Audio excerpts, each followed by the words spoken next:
Hello, Group 3. Welcome sa iyong reading. Ang ating pong topic, katulad ng sa Group 1 and Group 2, sino ang mapapangasawa mo? Okay, anong katangian niya? Yung initials, signs, titingnan natin dito ano. Okay, for Group 3, lagay po muna natin yung mga heart, hugis puso na cards dito. Kasi tingnan natin yung image. Image muna. Katulad ng mga naunang pile.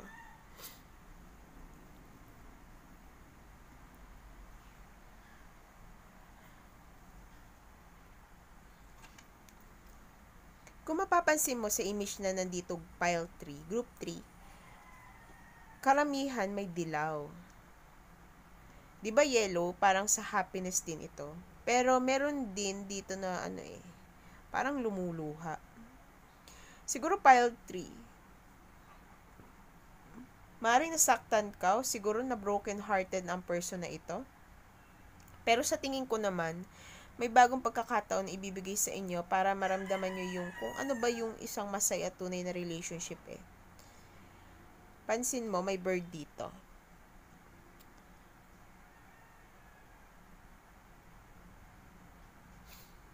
Siguro, may bagong pinto talaga na magbubukas para sa inyo. May yin and yang dito eh. Siguro itong mapapangasawa mo, babalansehin nyo ang isa't isa. Kung merong may kulang sa inyong dalawa, mapupunan nyo yun eh. Maaari din naman na ang person mo, balance yung ini-embody niya na masculine and feminine energy.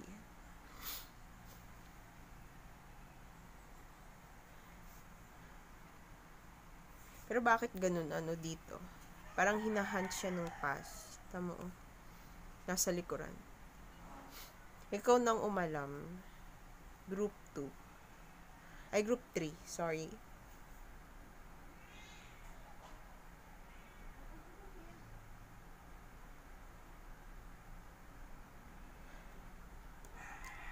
Pansin ko, yung puno dito, may heart sa gitna. Kita ba? Yan. May heart. Napipick up ko dito, it will stand the test of time. Yung love ninyo, maraming magiging pagsubok sa inyo ng taong ito, pero may possibility talaga na magtatagal kayo dito, pile 3. Itong taong ito, pile 3, ibibigay niya talaga sa'yo yung buong puso niya, buong pagmamahal niya sa'yo. And pansin ko dito, yung mga maliliit na butterflies dito. I think makakatulong ito sa inyo sa pag-grow nyo, pag-level up nyo bilang tao, spiritually. Mari din naman na magkakaroon ng changes sa inyo ng person na ito. Matutulungan nyo talaga ang isa't isa para matututunan nyo yung lessons. Yung iba dito, galing siguro sa isang karmic cycle. Mari din na kaya makakatagpo mo yung taong ito, yun ay para tulungan ka na matapos yung karmic cycle sa buhay mo na paulit-ulit na nangyayari sa'yo.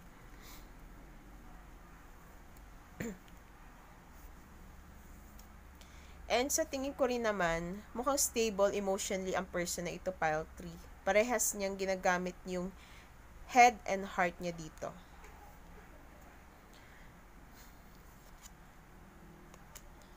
Okay.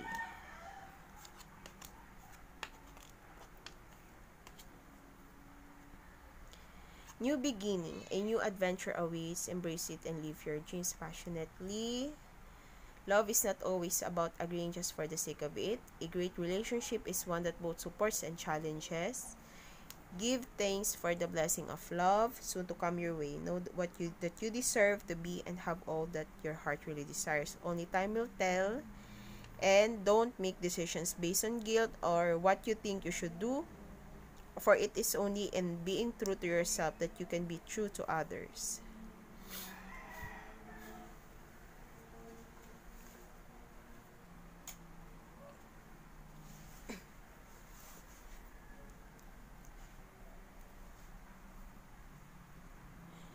Siguro pile 3.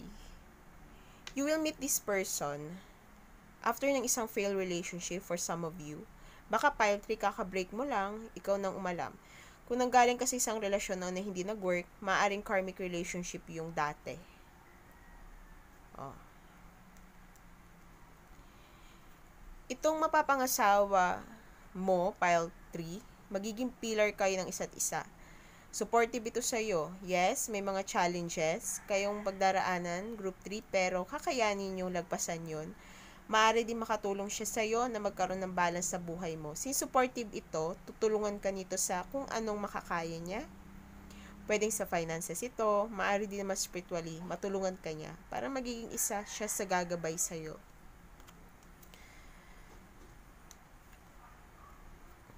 Itong mapapangasawa mo, yung hinahanap mo sa isang person pagdating sa relasyon, may chance na matagpuan mo talaga sa kanya. Sa tingin ko dito, may divine timing sa inyo ng taong ito. Halimbawa, kung hindi mo pa siya nakikilala, may mga inaayos pa para magkakilala kayo ng kayong dalawa.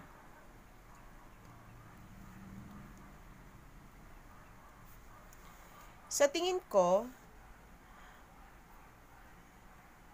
parehas kayo ng person na ito na magiging totoo sa nararamdaman ninyo, sa gusto nyo. Kung ikaw halimbawa, nasa isa kang toxic relationship, magkakaroon dito ng pag-let go. Let go yung past para sa inyo ng taong ito. Maaari din talaga na para maging maayos kayo ng mapapangasawa mo, may mga past issues na ile-let go ninyo, move on na from the past, kumbaga.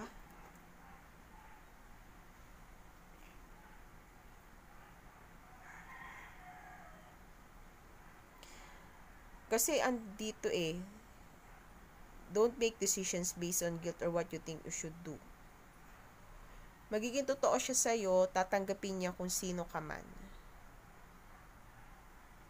Siguro, pwedeng may mga people na tututol sa relationship niyo. Yung iba dito,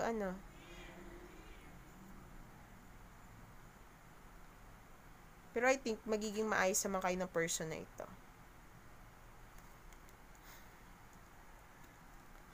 Okay, lagay natin sa taas. Para kasya.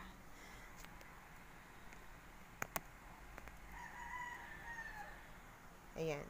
Sa tarot cards mo, group 3, meron kang choice.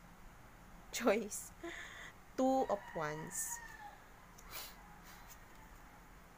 Tower, 'di ba? Sudden changes, upheaval, revelations, tragedy. Baka nga talaga may pinag-addaanan tong taong ito. Major arcana King of Wands. Judgment. Page of Wands. Queen of Cups.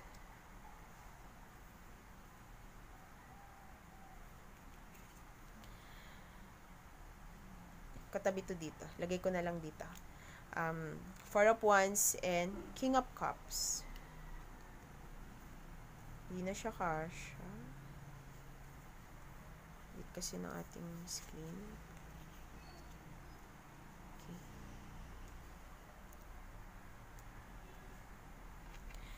Pansin nyo, dalawa yung king dito. Si King of Wands, King of Cups. Tapos may isang queen. Kung sa signs, maaring yung person mo may Mars in Aries. Ano to? Siguro, Scorpio, Sun in Aries. Sun in Aries. Ano to? Saturn. Pwede ring Saturn. Ito. Saturn, Sagittarius. Pluto ba to? Scorpio. Saturn is Sagittarius. Neptune to. In Libra yata. O nga. Neptune in Libra. Venus in Aries. And Neptune din in Pisces. Yan. Pwedeng nasa natal chart nila yan.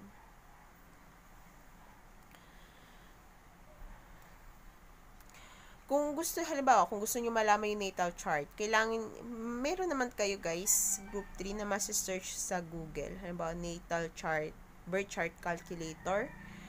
Kailangan alam nyo lang yung, halimbawa, yung date of birth, yung araw ng kapanganakan, pati yung kung anong oras na ipinanganak at saka kung saan ipinanganak para mas mas accurate yung birth chart. Okay. Based sa cards dito, based sa cards tingin ko si person mo isang planner. Parang gusto niyang libutin yung mundo.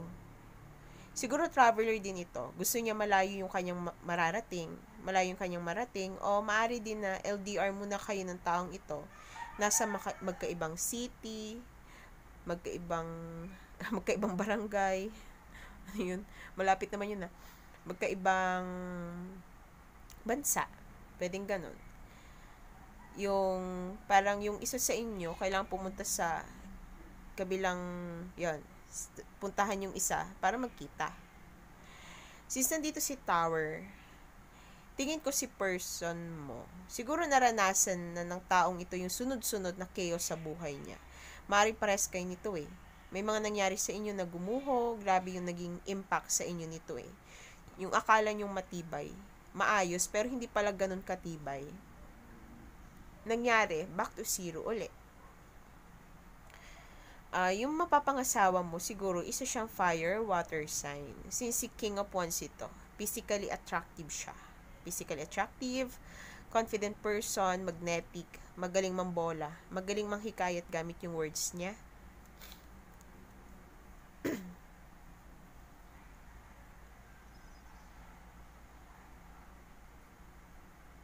And some of you, halimbawa, kung may asawa ka na, tas nakaranas kayo matinding pagsubok, may renewed passion dito. Maring may new chance sa inyong dalawa. Siguro kinailangan nyo lang ito pagdaanan kasi may mauulit kayong pagkakamali pagdating sa isang relationship. Pero parang itatry nyo mag-start over dito. Yung iba naman dito, hiwalay na, and may darating na person na talagang mature. Hindi siya katulad ng nauna nyo na karmic partner lang. Kung makikilala mo siya maring siya yung soulmate, parang soulmate. Kasi may King and Queen of Cups dito. Parang you mirror each other na din. Siya yung other half mo dito. Itong person mo, willing siya mag-take risk. May pagkakamali man siya, tatanggapin niya yon. Siya din yung taong sigurado sa gusto niya May mga realization din ang taong ito kasi nanggaling na din siya dito, sa Tower. Your future spouse or future wife mo, yan. Siguro medyo active din ito. Ayaw niya ng nasa bahay lang. Mahilig ito makibagay sa tao. I feel her na gusto niya talaga may ginagawa siya. Kapag nakilala mo ang person na ito, madaldal siya madaldal siya. Pwede ring, marami siyang experiences. Marami siyang kwento sa'yo. Parang maaari din naman siyang magdala ng buhay sa'yo. Meron siyang may babahagi sa'yo ng mga new experiences.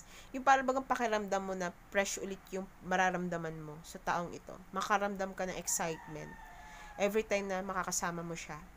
Yung iba sa inyo, marami na siguro naging ex, pero ang person na makakatuluyan mo, yung kaparehas mo.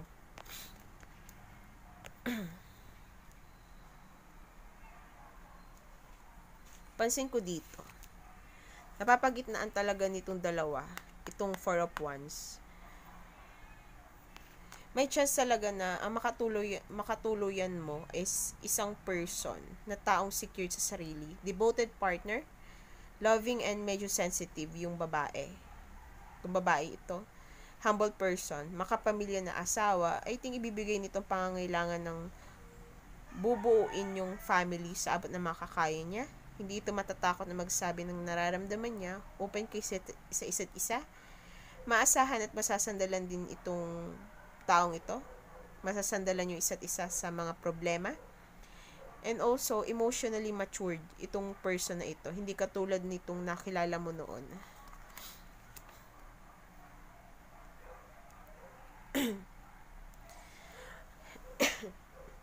Next, dito sa iyong oracle, 7, confidence in the power of healing. 30, the great theater of life. 2, belief in your beauty. The lightness of being, 18. Okay.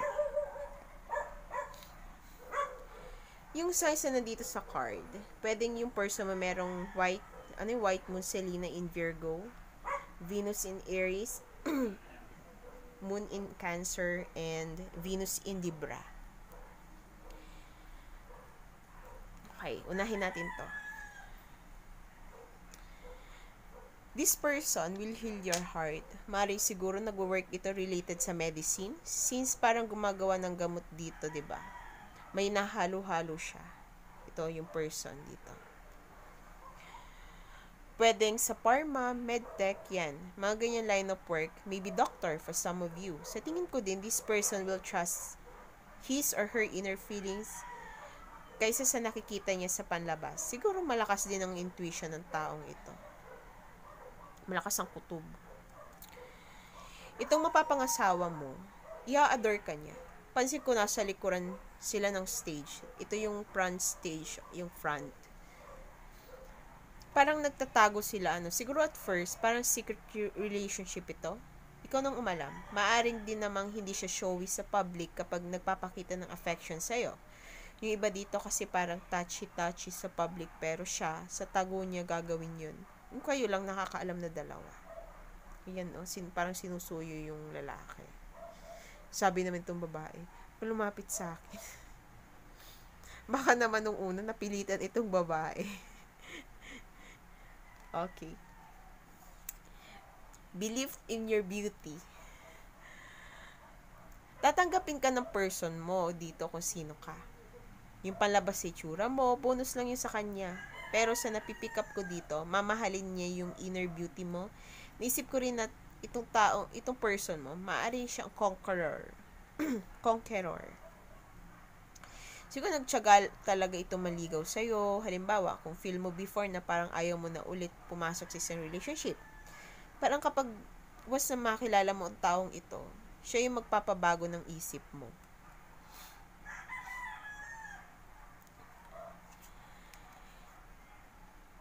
Japanese siguro person mo. Joke lang, Chinese. Ano to? Okay. Lightness of being. Si person mo, always living in the present. Baka siguro talaga na mahalaga sa kanya yung right now, yung ngayon. Siguro hindi niya aaksayahin yung panahon niya sa hindi na maibabalik. Kapag tumitingin ako sa card na ito, may gentleness ako nakikita dito eh. Siguro si person mo mahilig matulog, yan, nakapikit kasi siya. Babe, yung color pink, mahilig sa floral dresses. Pero sa tingin ko, may kindness sa kanya. Innocence. Ganyan yung pakiramdam. Yun yung mararamdaman mo kapag nakasama mo siya. Light, parang, di ba, lightness dito. Siguro light-hearted yung mararamdaman nyo. Light-hearted siya. Okay, next, dito naman sa Love Oracle cards. Meron kang karmic relationship,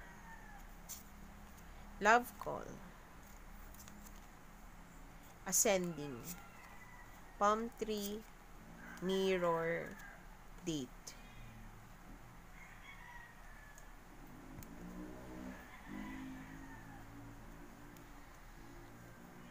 Karmic.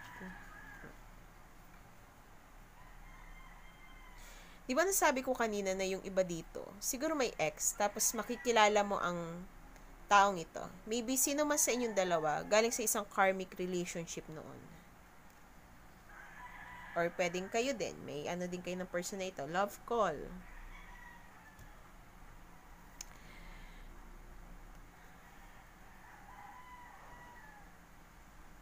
Tapos dito, ascending, palm tree. Okay, ito muna.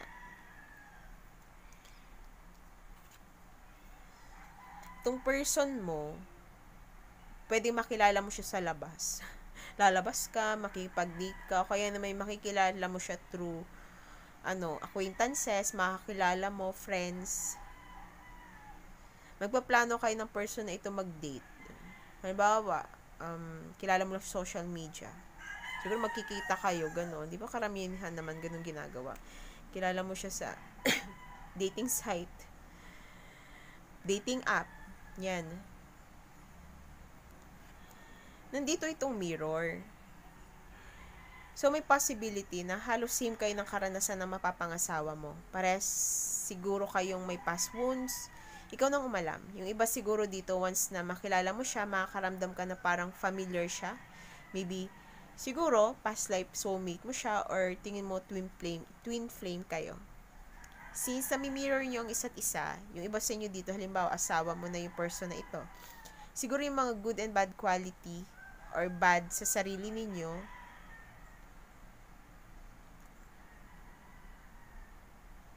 mapapansin nyo sa isa't isa. Maaaring dahil din doon, malalaman nyo yung ayaw nyo talaga at gustong ayusin sarili nyo para ma-attract nyo yung tingin nyo na deserve nyo. Yung may mga good and bad sa inyo. Ano ba yun? But the good and bad quality. Ano yun? Kalidad. Halimbawa, siguro yung mga red flags sa inyo. Parang nakikita mo rin doon sa isang person.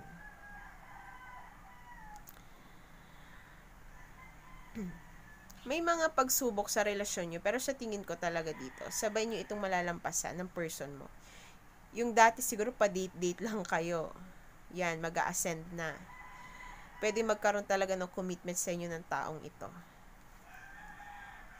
May possibility rin talaga na tatagal kayo ni person. Marami siyang maituturo sa'yo, and dahil sa nakilala mo siya, pares kayo magkakaroon ng growth sa isa't isa. Gusto mo dito? Stability, flexibility. Yan. Siguro flexible ang person mo. Oh. Magaling siya makisama. Yan. Magaling siya mag-adapt. Endure. Magtitiis itong taong ito. Makasama ka lang. Magtagal lang kayo. Yan. Okay? Ayusin ko lang ito, and then bubunot po ako ng cards. Ng cards ng extra na messages. Bunot ako. Wait lang, ayusin ko lang. Okay. Group 3. Ito ay yung possible na nalaglag na agad. Posibleng work ng mapapangasawa mo. Nalaglag agad itong dalawa. Possible work na mapapangasawa ni Group 3. Group 3. Take what resonates and leave the rest always.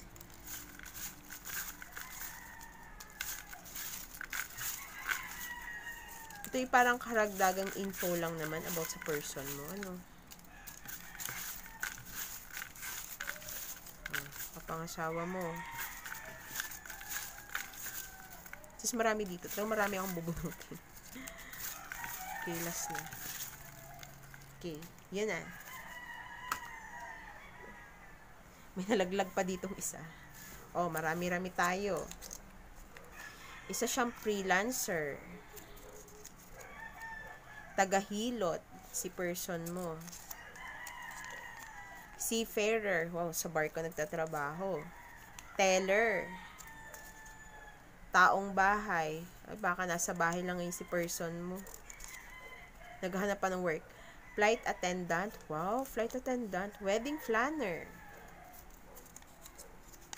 Construction worker.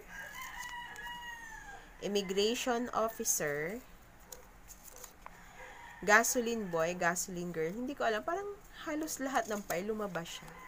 Agriculture. Yan. Sa agriculture. Pwede rin farmer. Isa siyang baker. Sa mga bake shop. O baka nagbe-bake siya ng mga tinitinda niya. Halimbawa, yun yung negosyo niya. Mascot. Nagmamaskot. Hospital staff. Trabaho siya sa hospital. Social worker. Farmer. O, di ba sabi ko sa'yo kanina, farmer. Lumabas si farmer. Accountant. Sales lady, salesman. Isa siyang politician. Ano ba? Politician ng person. Sa politika. Siguro not some of you. Yung iba siguro sa inyo. Isa siyang vendor. Sa army, ang person na ito. Malagyan natin yung mga nabasa na natin. Lawyer. Factory worker. O, estudyante pa lang yung person mo, nag-aaral pa. At may na, dito, may napahalo na naman. Childhood friend mo daw yung iyong mapapangasawa. Childhood friend. O, may napahalo na naman dito. Sa business, yan, may business siya, businessman, entrepreneur, isa siyang trainer ng dogs. O, ikaw naman lang po anong trainer ito. Merchandiser. Fortune teller. Tarot reader yan. Botanist. Cyclist. Captain. Police. Navy. Isa siyang teacher. Engineer. Florist, yan. Tagagawa ng yung mga flower. Mga bouquet, 'di ba? Sila 'yon. Isa siyang cashier. Street food vendor.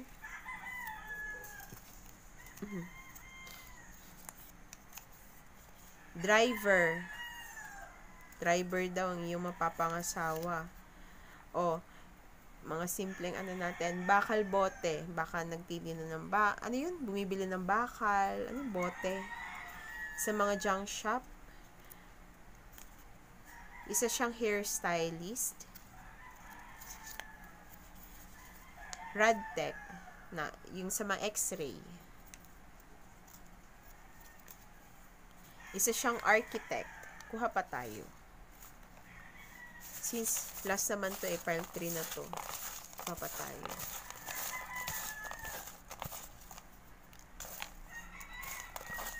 Last pile na naman ito. Todo na natin. Yan. Last na yan. Okay na. Isa siyang security guard. May pahabol talaga, no? Photographer. Call center agent. Delivery rider. Assistant. Nagtatrabaho sa club. And last, garbage collector. Magbasura. Okay. Tanggalin muna natin ito.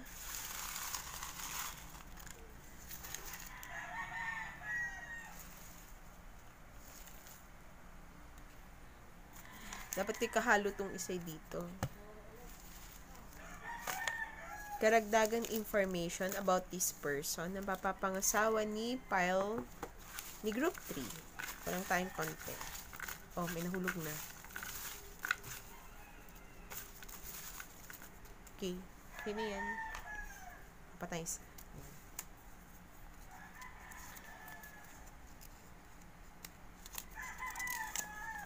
May letter L sa name.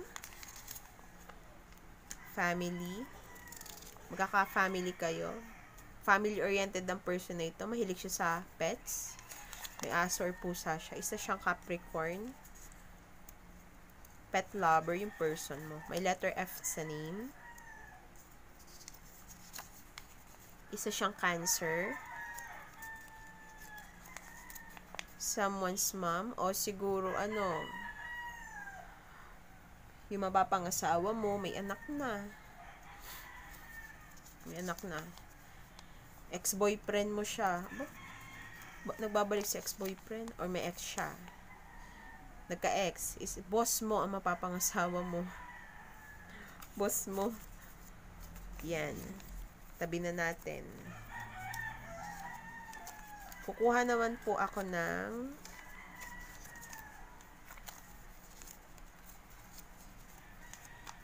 cards. Tabi na natin siya. Nasaan na yun?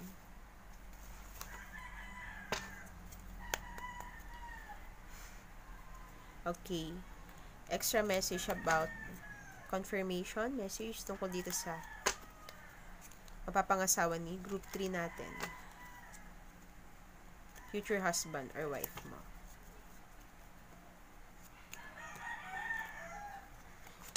Ano ba yung initial niya? Lumabas agad si Q at T. Kunin natin yan. Q and T. TQ. Cutie. Siguro cute-cutean siya sa'yo. Cute.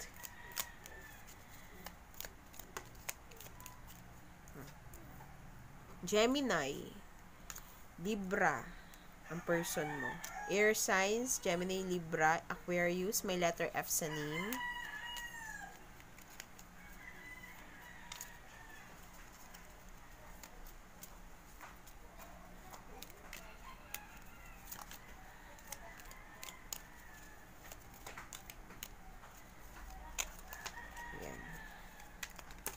Ay, okay. Yan na. Okay na yan. Okay. Isa siyang Cancer. Ayusin lang natin.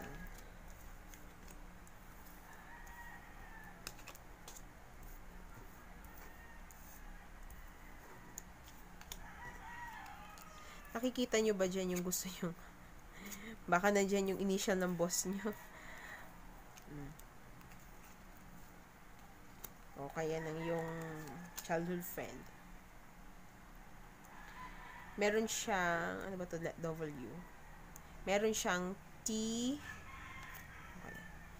T, Q, C, K, F, Y, H, E, W sa name. Ang kanyang signs, Cancer, Air sign, Gemini, Aquarius, Libra, Gemini, Libra, Virgo, Capricorn, Earth signs, Taurus, Virgo, Capricorn. Yan, Aquarius, Scorpio. Yan, yung mga signs sila.